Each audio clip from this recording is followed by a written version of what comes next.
And on the 4 o'clock show, we want to take you behind the scenes of Game of Thrones. An immersive exhibit dedicated to the hit show has opened in Northern Ireland. I talked to actor Ian McElhinney and Travelzoo senior editor Gabe Sagile about this unique experience.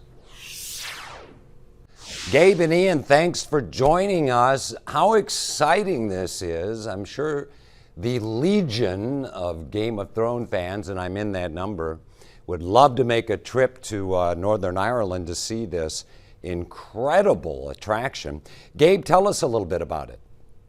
So we are inside Linen Mill Studios in Banbridge in Northern Ireland, as you mentioned, 110,000 square feet of space that during the 8 seasons of Game of Thrones, including the 4 of the first 5 that Ian McElhinney would have been a part of, were filmed right here. And the actual sets, Winterfell, Dragonstone, King's Landing, exist here, and they've built this very interactive, very immersive experience all around it. And Ian, for someone like you who got to act here for so many years, to come back now and see this still very much in place has got to be at least nostalgic, huh? It's very special. I mean, it's been quite a while since I would have been on the King's Landing set. I mean, we filmed that a long time ago now.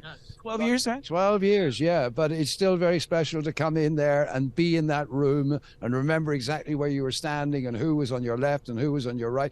It's just an extraordinary experience. And what I'm feeling, what I felt as an actor, any visitor coming here can have the same sensation because you are in the actual place where the filming took place, you know, so it's very special indeed. And it is the only studio tour of its kind in the world, so for Game of Thrones fans, a must-do. And it's not just a studio. I have to say that Northern Ireland, and you're a local, you live in Belfast, itself became almost a supporting character in the show. Some of these iconic landscapes, like the dark hedges, which would have been, King's Road at the beginning of season 2 is when we were introduced to that. The landscape of Northern Ireland becomes a part and parcel to the show, huh? Yeah, we're lucky. We live in a very, very beautiful part of the world. I have to ask Ian a question. Ian, of course, the commander of the King's Guard. What was it like being part of this iconic program, this series that just took the world by storm?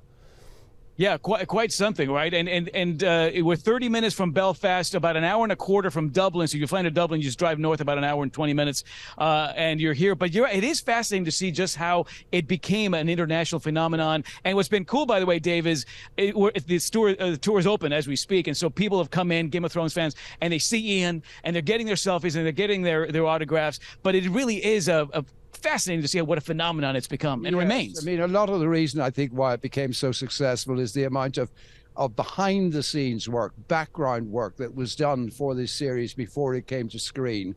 I mean, the design side of it, the graphic design, the costuming, the sets, everything in that respect has been absolutely top drawer. And Gabe, we see people kind of wandering around in the background. I mean, beyond this immersive experience for Game of Thrones fans, what a wonderful trip to Northern Ireland. Yeah, that's right. And it is a self-guided tour, so you can spend, all day if you want. Usually, at least you want to do 2 to 3 hours, carve that amount of time for your experience here. There's dining, there's great retail here. So it definitely becomes, for many folks, an all-day affair. And there are packages where you can get, for example, transportation out of Dublin or out of Belfast included with your entrance to this studio tour. But again, listen, it's brand new. It opened up earlier this year, the only one of its kind in the world. So if you are, in fact, a genuine Game of Thrones fan, a must-do next time you're here in Northern Ireland. Okay, Gabe, one last question. Where do they keep the dragons? Where what? Where do they keep the dragons?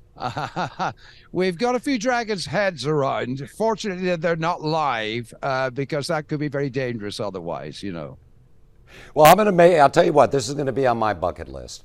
I'm gonna check it out. Thanks so much for being with us, fellas, and this is terrific news for travelers and for Game of Thrones fans. We'll see you out here, Dave. Brilliant. Thank you very much.